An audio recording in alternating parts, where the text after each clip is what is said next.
ఇద్దరన్నదమ్ముల్ని ఒక వివాదం కలిపేసింది. రాజకీయాన్ని మరింత ఆసక్తికరంగా మార్చింది.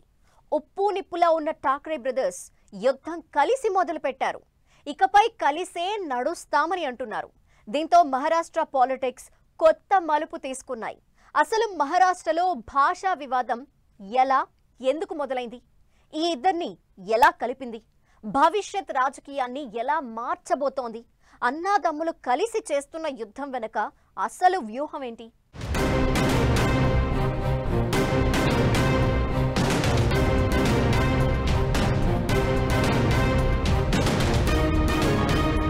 మహారంజు మీద మహారాష్ట్ర రాజకీయం.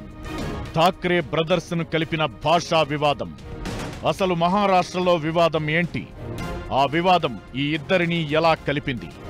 ఈ కలయిక రాజకీయ సంచలనం కానుందా? మహారాష్ట్ర పాలిటిక్స్ ను ఎలా తిప్పబోతోంది? అన్నాదమ్ముల యుద్ధం వెనుక వ్యూహం అదేనా? మహా భవిష్యత్ రాజకీయాల్లో ఏం జరగబోతోంది?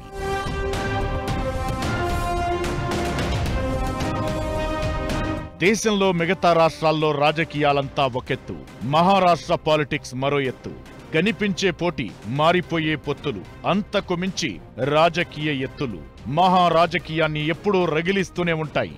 అలాంటి రాష్ట్రంలో రాజకీయం మరింత ఆసక్తికరంగా మారింది. భాషా వివాదం కొత్త టర్న్ తీసుకుంది. మహారాష్ట్ర ప్రభుత్వం పాఠశాలల్లో హిందీని తప్పనిసరి చేయాలని ముందుగా నిర్ణయం తీసుకోగా అది తీవ్ర వివాదాస్పదంగా మారింది.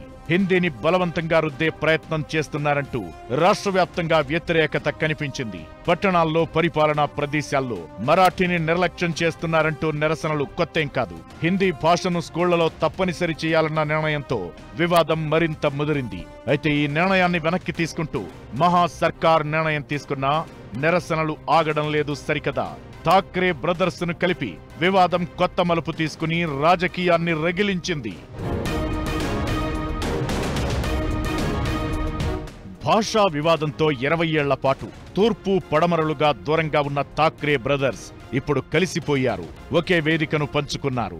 ఈ బ్రదర్స్ తిరిగి ఒక్కటి కావడంపై ఇప్పుడు మహారాష్ట్రలోనే కాదు, దేశవ్యాప్తంగా ఆసక్తికర చర్చకు కారణం అవుతోంది. జాతీయ విద్యా విధానం కింద త్రిభాషా సూత్రం అమల్లో భాగంగా మహారాష్ట్రలో హిందీని తప్పనిసరి చేయడాన్ని నిరసిస్తూ ఈ నెల 5న విపక్షాలు ఆందోళన చేపట్టాయి. ఈ కార్యక్రమానికి శివసేన ఉద్ధవ్ ఠాక్రే వర్గం, రాజ్ ఠాక్రే నేతృత్వంలోని మహారాష్ట్ర నవనిర్మాణ సేన మద్దతు ప్రకటించాయి. మొదట ఈ రెండు పార్టీలు వేర్వేరుగా నిరసనలు చేపట్టనున్నట్లు చెప్పాయి. అయితే మరాఠీల ప్రయోజనాల కోసం వేర్వేరు నిరసనలు నిర్వహించడం కరెక్ట్ కాదని, సంయుక్తంగా నిర్వహించాలని ఇద్దరు నేతలు నిర్ణయించారు. ఇదే ఇప్పుడు కొత్త మలుపుకు కారణం అయ్యింది. రాజకీయ విభేదాలతో 20 ఏళ్లుగా దూరంగా ఉన్న ఠాక్రే వారసులు ఒకే వేదికను పంచుకోవడమే కాకుండా ఇకపై కలిసి ఉంటామని ప్రకటించడం మరాఠా పాలిటిక్స్ లో సంచలనంగా మారింది. నిజానికి మరాఠీ మనోస్ అనే నినాదంతో పుట్టిందే శివసేన పార్టీ. వేగంగా మారుతున్న ముంబైలో మహారాష్ట్రల ప్రయోజనాలను కాపాడమే లక్ష్యంగా బాల్ ఠాక్రే పోరాటం చేశారు. పార్టీ పెట్టిన తరువాత దాదాపు 40 ఏళ్లు ఠాక్రే కుటుంబమంతా ఒకే గొడుగు కింద పనిచేసింది.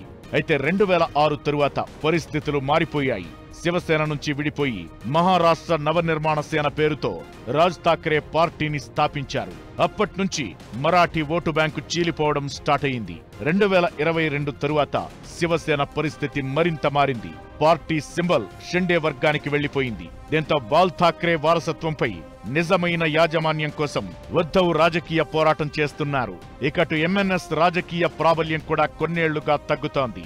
ఇలాంటి సమయంలో భాషా వివాదం ఇద్దరికీ కలిసొచ్చే అవకాశం ఉంటుందని, ఇది మహారాష్ట్ర రాజకీయాలను మార్చడం ఖాయమనే అభిప్రాయాలు వినిపిస్తున్నాయి. అన్నాదమ్ములు కలిసి ప్రకటించిన యుద్ధం వెనుక వ్యూహం కూడా ఇదే అన్నది మరికొందరి వాదన. 2005లో చివరిసారిగా ఠాక్రే సోదరులు ఒకే వేదికపై కనిపించారు. ఇప్పుడు 20 ఏళ్ల తర్వాత మళ్లీ కలిశారు. ఇకపై కలిసే ఉంటాం, కలిసే పోరాడుతామని చెప్తున్నారు. ఇద్దరి కలయిక మహారాష్ట్ర రాజకీయాలని ఎలా మార్చే అవకాశం ఉంది? బీజేపీకి, మరీ ముఖ్యంగా షిండేకు ఇబ్బందులు తప్పవా? అన్నాదమ్ముల కలయిక ప్రభావం జాతీయ రాజకీయాలపై ఎలా ఉండే అవకాశం ఉంది?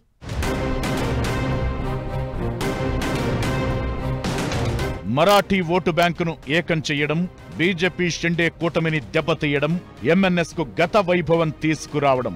ఠాక్రే బ్రదర్స్ కలయిక వెనక వ్యూహం ఇదే. ఠాక్రే సోదరులు వేర్వేరుగా పార్టీలో ఉండటంతో మరాఠీ ఓటు బ్యాంకు చీలిపోయి ప్రత్యర్థి పార్టీకి కలిసొచ్చింది. అయితే ఇప్పుడు ఇద్దరి కలయికతో ఆ ఓటర్లను ఏకం చేసినట్లవుతుంది. ఠాక్రే సోదరులిద్దరూ ఒకటి కావడంతో మహారాష్ట్ర రాజకీయాలు పూర్తిగా మారిపోయే సంకేతాలు కనిపిస్తున్నాయి. పట్టణ ప్రాంత ఓటర్లలో ఇప్పటికీ శివసేన ప్రభావం బాగానే ఉంది. ముంబై, థానే, కొంకణ్ ప్రాంతాల్లో మరాఠీ ఓటర్లు భారీగా ఉన్నారు.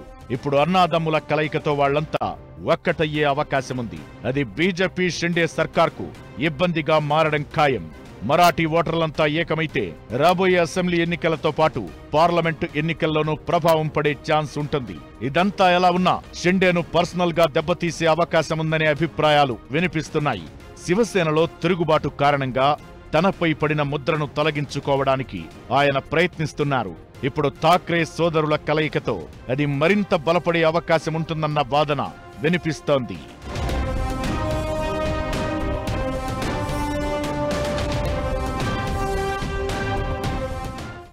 మరాఠీ భాషను తగ్గించేస్తారు, మరాఠీకి అవమానం జరుగుతుంది అని ఠాక్రే అన్నదమ్ములు కుటుంబ సభ్యులు కలిశారంటే 20 సంవత్సరాల తర్వాత అదేదో ఒక ఆందోళన మహారాష్ట్రలో వస్తుందంటే కరెక్ట్ కాదు. ఎందుకంటే 20 సంవత్సరాల నుంచి ప్రపంచం మారిపోయింది, మహారాష్ట్ర రాజకీయం మారిపోయింది, కొత్త తరాలు వచ్చేసారు.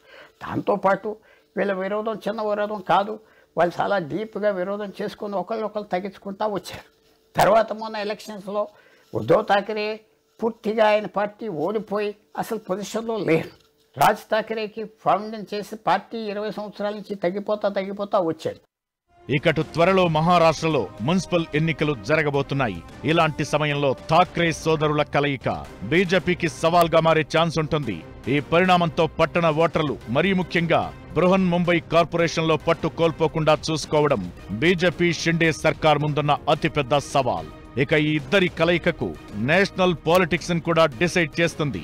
ఉద్ధవ్ ఠాక్రే ఇప్పటికే మహావికాస్ అఘాడీ కూటమిలో భాగంగా కాంగ్రెస్, ఎన్సీపీ శరద్ పవార్ వర్గంతో కలిసి పనిచేస్తున్నారు. ఎంఎన్ఎస్ కూడా ఈ కూటమిలో చేరితే ఇది కూటమి బలాన్ని మరింత పెంచుతుంది. వీటన్నింటికీ మించి కేంద్రంలో ఎన్డీఏ సర్కార్కు ఈ ఇద్దరి కలయిక మరో సవాల్గా మారే ఛాన్స్ ఉంటుంది.